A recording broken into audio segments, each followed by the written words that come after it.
ஆன்மீக சொந்தங்கள் அனைவருக்கும் வணக்கங்க. இன்றைக்கி நாம் நம்மளுடைய சேனலில் என்ன மாதிரியான சிறப்பான விஷயங்கள்லாம் பார்த்து தெரிஞ்சுக்க போகிறோம் அப்படின்னு பார்த்தீங்கன்னா, ராசி சக்கரத்தில் முதல் ராசியாகவும் செவ்வாய் பகவான ராசி அதிபதியாக பெற்றிருக்கக்கூடிய ராசியாகவும் இருக்கக்கூடிய ராசி தான் மேசராசி. மேசராசி அன்பு நேர்களுக்கு இந்த மாதம், அதாவது நவம்பர் மாதத்தில் பௌர்ணமி வருது. இந்த பௌர்ணமிக்கு பிறகு சில பல முக்கிய மாற்றங்கள் அப்படிங்கிறது அவங்க வாழ்க்கையில் நடக்க போகுது. அந்த விஷயங்கள்லாம் என்ன, அப்படி முக்கியமாக என்ன மாதிரியான விஷயம் நடக்க போகுது, அது நன்மை தரக்கூடிய விஷயமா தீமை தரக்கூடிய விஷயமா அப்படிங்கிறத பற்றி தான் நான் உங்ககிட்ட தெளிவாக இந்த பதிவின் மூலிமா ஷேர் பண்ணிக்க போகிறேன். இந்த பதிவில் சொல்லக்கூடிய எல்லா விஷயமுமே நிச்சயமாக உங்களுக்கு ரொம்பவே யூஸ்ஃபுல்லாக தான் இருக்கும். ஸோ வீடியோவை ஸ்கிப் பண்ணாமல் தொடர்ச்சியாக பாருங்கள். அது மட்டும் இல்லாமல் இந்த பதிவில் சொல்லக்கூடிய எல்லா தகவலுமே மேசராசி சேர்ந்தவங்களுக்கும் ப்ளஸ் 12 ராசி என்பவர்களுக்கும் தான் கணிக்கப்பட்டிருக்கு. ஸோ இந்த வீடியோவை தொடர்ச்சியாக பார்த்தீங்க அப்படின்னா தான் உங்களுக்கு புரியும். மேலும் இது போன்ற ஆன்மீகம் சார்ந்த வீடியோக்களெல்லாம் நீங்கள் முழுசாக பார்க்கணும் அப்படின்னு நினச்சா நம்ம சேனலை மறக்காமல் சப்ஸ்கிரைப் பண்ணிவிட்டு பாருங்கள். மேலும் உங்களுக்கு உங்கள் ராசி அதிபதினு சொல்லக்கூடிய செவ்வாய் பகவானை ரொம்ப பிடிக்கும்னா அந்த வீடியோக்கு ஒரு லைக் பண்ணிவிட்டு நம்மளுடைய கமெண்ட் பாக்ஸில் செவ்வாய் பகவானுக்கு போற்றி அப்படின்னு சொல்லி மறக்காமல் பதிவிடுங்க. ஸோ இப்போ வாங்க நம்ம வீடியோக்குள்ளே போய் தெளிவாக பார்த்து தெரிஞ்சுக்கலாம். மேச ராசிக்காரங்க சுறுசுறுப்பான தலைமை பண்பு, நம்பிக்கை, உறுதிப்பாடு மற்றும் உற்சாகம் கொண்டவங்களாக இருப்பாங்க. அவங்களுடைய வாழ்க்கை பொதுவாகவே மனதளவில் சக்தி வாய்ந்ததாகவும் ஆற்றல் நிறைந்ததாகவும் எப்பொழுதுமே இருக்கும். உறவுகளில் 3 நபரை தவிர்ப்பதும் ஆரோக்கியத்தில் கவனம் செலுத்துவதும் முக்கியமான ஒரு விஷயமாக இவங்களுக்கு பார்க்கப்படுது. பொதுவாக இந்த மேச ராசிக்காரங்க அவங்களுடைய குணாதிசயங்கள் எப்படி இருக்கும் அப்படின்னு பார்த்தீங்கன்னா, இவங்க ஒரு ஏமாளியான ராசி அப்படின்னு சொல்லலாம். யார் எது சொன்னாலும் டக்குன்னு நம்பிடுவாங்க. நம்மளும் நல்லா இருக்கணும், நம்மளை சுற்றி இருக்கவங்களும் நல்லா இருக்கணும் அப்படின்னு ரொம்ப ஆசைப்படக்கூடிய நபர்களாக இருப்பாங்க. மற்றவங்களை ஏமாத்துகிற எண்ணம் கூட அவங்களுக்கு சுத்தமாக இருக்காது. நம்மளால் 4 பேர் சந்தோஷமானால் போதும் அப்படின்ற மனப்பான்மை தான் இந்த மேசராசிக்காரங்கிட்ட இருக்கும். ஆனால் மற்றவங்க இவங்களை அப்படி நினைக்க மாட்டாங்க. எந்த விஷயத்தில் இவங்களை கவுக்கலாம், எப்படி இவங்களை ஏமாற்றலாம் அப்படின்ற ஒரு மைண்ட் செட்டில் தான் இவங்கக்கிட்ட பழகுவாங்க. மேசராசியை பொறுத்த வரைக்கும் உதவி பண்ணுற குணம் இவங்களுக்கு நிறையவே இருக்கும். ஒருத்தங்க கேட்காமலே அவங்கக்கிட்ட போய் நான் உனக்கு ஹெல்ப் பண்ணுறேன் அப்படின்னு சொல்லி எல்லா விஷயத்துலேயும் அவங்க உதவி செய்வாங்க. அந்தளவுக்கு ரொம்ப நல்ல மனிதர்கள் தான். அது மட்டும் இல்லாமல் இந்த மேசராசிக்காரங்க வேலைகளை மிக சிறப்பாகவும் திறமையாகவும் ஆற்றலுடனும் ஒழுங்கமைப்பாங்க. இது நெருப்பு ராசி அப்படிங்கிறதுனால தலைமைத்துவம், நம்பிக்கை, ஆற்றல், ஆர்வம் மற்றும் உறுதிப்பாடு போன்ற குணங்கள் அளிக்குது அப்படின்னு சொல்லப்படுது. அது மட்டும் இல்லாமல் குடும்ப வாழ்க்கையை பொறுத்த வரைக்கும் நிம்மதியாக இருக்க ரொம்ப ஆசைப்படுவாங்க. எனினும் கூட சில சமயத்தில் குடும்பத்தை விட்டு பிரிந்திருக்க வேண்டிய சூழ்நிலை இவங்களுக்கு வரக்கூடும். தொழில் ரீதியாக இந்த ராசிக்காரங்களை பார்த்தோன்னா முன்னேற்றம் காணும் வாய்ப்புகள் அப்படிங்கிறது இவங்க ராசியில் இருக்குது. தொழில்முறை இலக்குகளை நிர்ணயித்து செயல்பட்டாங்க அப்படின்னா வெற்றி அப்படிங்கிறது நிச்சயமாக கிடைக்கும். அது மட்டும் இல்லாமல் ஆரோக்கியத்தில் அக்கறை ரொம்ப தேவை அப்படின்னு சொல்கிறாங்க. இப்படிப்பட்ட அன்பு நேயர்களுக்கு இந்த காலகட்டம் எப்படி இருக்க போகுது அப்படின்னு பார்த்தீங்கன்னா, உங்களுடைய மனைவியால் உங்களுக்கு சற்று மன நிம்மதி இழப்பதற்கான வாய்ப்பு அதிகப்படியாக அமைஞ்சிருக்கு. நீங்கள் கூட்டு தொழில் செய்தால் அதில் இணக்கமான சூழ்நிலை அமைவது சற்று கடினமானதாக இருக்கக்கூடும். மேசராசியில் பிறந்தவங்களுக்கு இந்த காலகட்டம் கண்டிப்பாக உணவு உட்கொள்ளும் பொழுது பார்த்து உணவுகளை எடுத்துக்கொள்வது நல்லது அப்படின்னு சொல்கிறாங்க. மேலும் இந்த பௌர்ணமிக்கு பிறகு உங்களுக்கு பணவரவு அதிகமானதாக இருக்கும். அதே நேரத்தில் மன மகிழ்ச்சிகளும் நிறைந்த காலகட்டமாக இருக்க போகுது. அதில் எந்த ஒரு மாற்றமும் இல்லை. மேலும் உங்களுடைய நண்பர்களால் உங்களுக்கு சந்தோஷங்கள் அதிக அளவில் உண்டாக போகுது. அதே போல் நண்பர்களுடைய உதவிகளும் நிச்சயமாக கிடைக்கும். வெளியூர் பயணத்தால் உங்களுக்கு மிகப்பெரிய லாபங்கள் கிடைக்கக்கூடிய காலகட்டமாக இந்த காலகட்டம் உங்களுக்கு அமைஞ்சிருக்கு. அதில் எந்த ஒரு மாற்று கருத்துக்களும் இல்லை அப்படின்னும் சொல்லப்படுது. தொழிலை பொறுத்த வரைக்கும் இந்த காலகட்டத்தில் இன்னும் சிலருக்கு மாறக்கூடிய காலகட்டமாக அமைஞ்சிருக்கு. அது மட்டும் இல்லாமல் சில பேருக்கு வீண் பழிகள், சில பேருக்கு வியாதிகள் இருந்தால் அது அத்தனையுமே இந்த காலகட்டத்தில் உங்களுக்கு சரியாகக்கூடிய காலகட்டமாக இருக்க போகுது அப்படின்னு சொல்லப்படுது.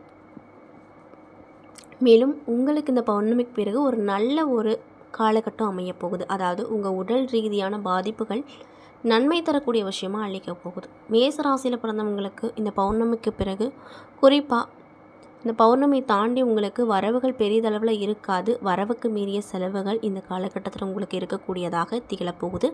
அதனால் நீங்கள் இந்த காலகட்டத்தில் பணம் சார்ந்த விஷயத்தில் ரொம்ப முக்கியமாக எந்த ஒரு வீண் செலவுகளும் செய்யாமல் இருப்பது நல்லது அப்படின்னு சொல்கிறாங்க.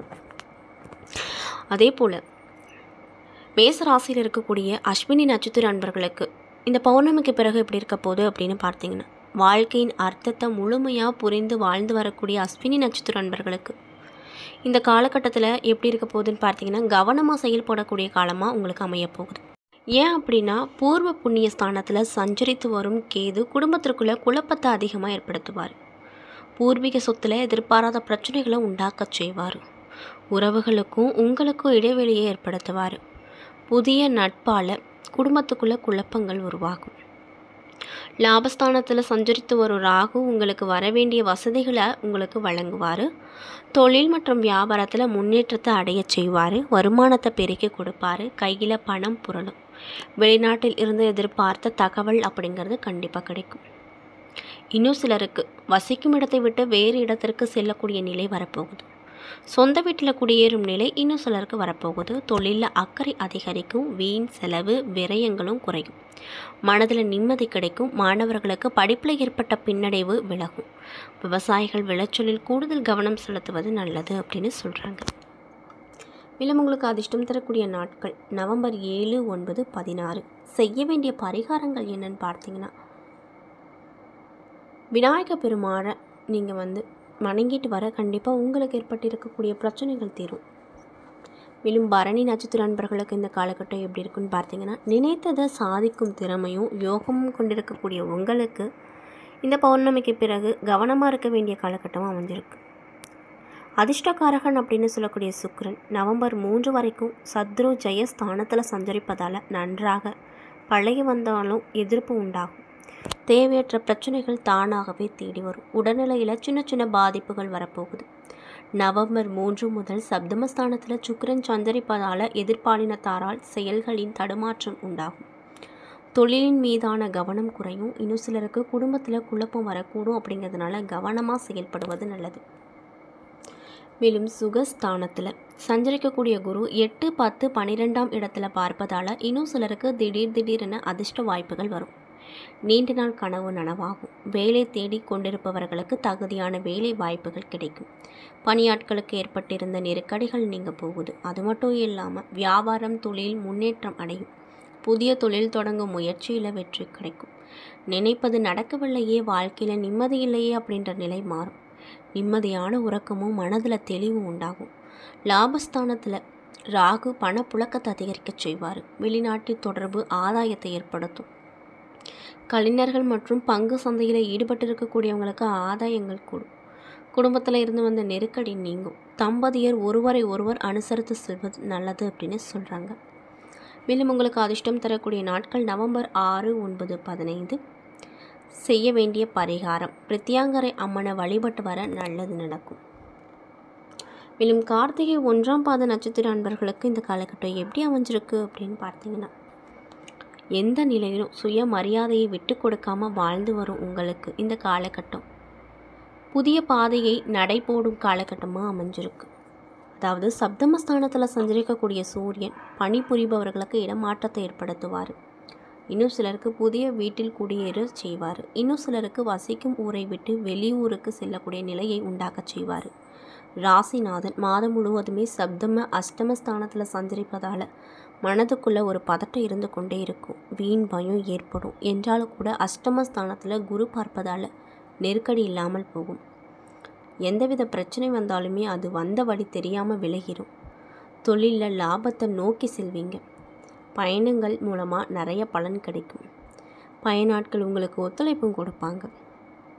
மேலும் அரசியல் துறையில் இருக்கக்கூடியவங்களுக்கு செல்வாக்கு உயரும். மன முறிவு ஏற்பட்டவர்களுக்கு மறுமண வாய்ப்புகள் உருவாகும் அப்படின்னு சொல்கிறாங்க. மேலும் உங்களுக்கு அதிர்ஷ்டம் தரக்கூடிய நாட்கள் நவம்பர் 1, 9, 10. செய்ய வேண்டிய பரிகாரம் சிவபெருமான வழிபட நன்மை கிடைக்கும். என்ன நண்பர்களே, இந்த பதிவுகளில் மேசராசி அன்பு நேயர்கள் அனைவருக்குமே நவம்பர் மாதம் வரக்கூடிய பௌர்ணமிக்கு பிறகு உங்கள் வாழ்க்கையில் நீங்கள் என்ன மாதிரியான விஷயத்தில் ரொம்ப ஜாக்கிரதையாக இருக்கணும், என்னென்ன விஷயம்லாம் பண்ணணும் பண்ணக்கூடாது அப்படிங்கிறத பற்றி தெளிவாக நான் உங்கள்கிட்ட ஷேர் பண்ணியிருப்பேன். இந்த பதிவில் சொல்லியிருக்கக்கூடிய எல்லா விஷயமுமே நிச்சயமாக உங்களுக்கு பயன் தரக்கூடிய விஷயமாக தான் அமைஞ்சிருக்கும். ஸோ வீடியோ பிடிச்சிருந்தால் லைக் பண்ணுங்கள், ஷேர் பண்ணுங்கள். அது மட்டும் இல்லாமல் நம்ம சேனலை சப்ஸ்கிரைப் பண்ணிவிட்டு பாருங்கள். நன்றி.